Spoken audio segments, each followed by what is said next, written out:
Bonjour chers élèves, j'espère que vous allez bien et que vous êtes en très bon état de santé et d'esprit. Bienvenue à cette première séance du thème 8 dédié à la lecture compréhension. Alors comme je viens de dire première séance puisque vous aurez une autre dans la semaine prochaine, Inch'Allah. Et j'ai consacré le début de cette séance pour parler tout d'abord de ce qu'est un roman. Puisque comme vous savez, notre thème 8 vient avec un nouveau genre littéraire qui s'appelle le roman. Commençons alors par une petite définition. Qu'est-ce qu'un roman? C'est un texte narratif. Alors, narratif vient du verbe narrer qui signifie raconter. Un récit qui raconte une histoire assez longue.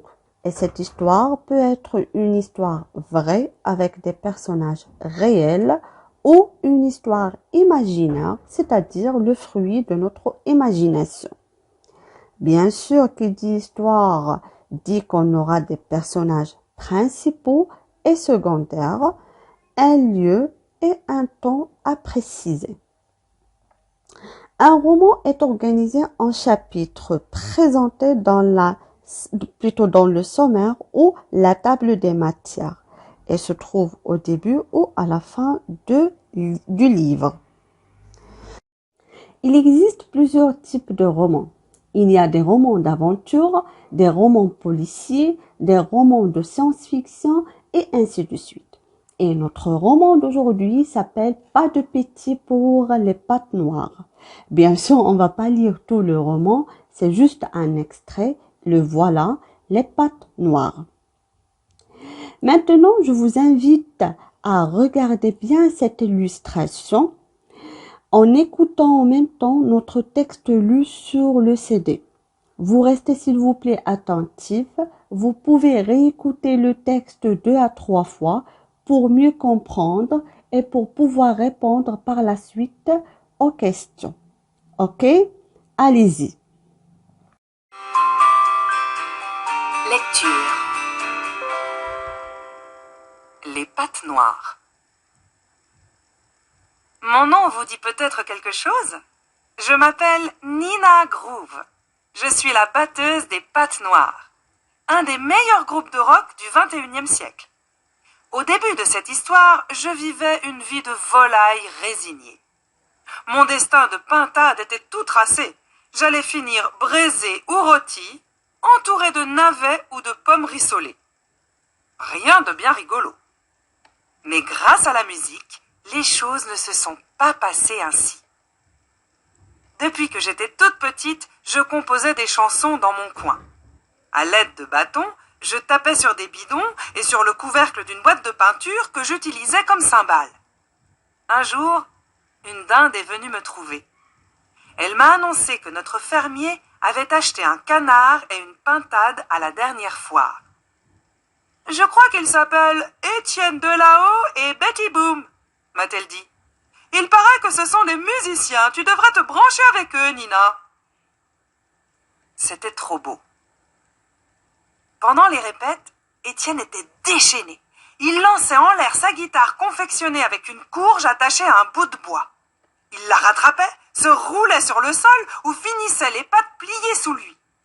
Le corps en arrière, il pinçait les cordes en ficelle. Betty n'était pas en reste.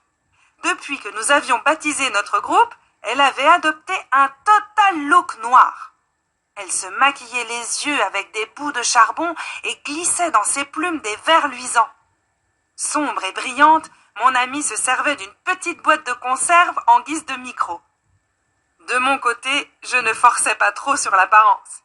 Je me consacrais plutôt à l'écriture de nouveaux morceaux et à la batterie.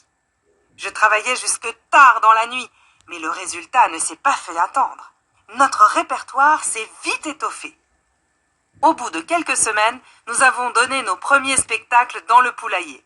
Lapins, poules, dindons, oies, cochons sont venus nous écouter. Après un concert, Étienne s'est exclamé « On n'a jamais eu autant de succès! Nos morceaux sont bien meilleurs depuis que tu les composes, Nina !» J'allais faire la modeste. Je m'apprêtais à leur dire que c'était grâce à nous trois que le groupe fonctionnait, mais je n'en ai pas eu le temps. Dehors, le gravier a crissé. Des pas s'approchaient. C'est rare que les humains viennent nous voir le soir.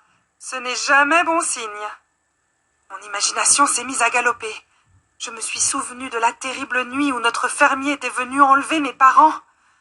J'essayais de me calmer, mais rien n'y faisait. Mes pattes tremblaient si fort que je dus m'appuyer contre un mur.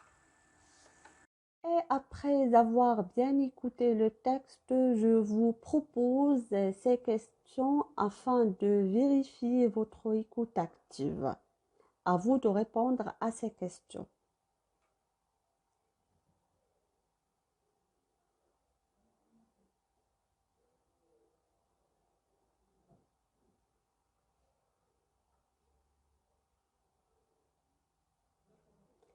Mes chers élèves, je vous invite à prendre votre manuel. Vous l'ouvrez à la page 146-147. Vous lisez à tête reposée votre texte en respectant bien sûr les signes de ponctuation et vous expliquez les mots difficiles, d'accord? Et à la séance prochaine, Inch'Allah, n'oubliez pas que je vous aime. À très bientôt et bon courage.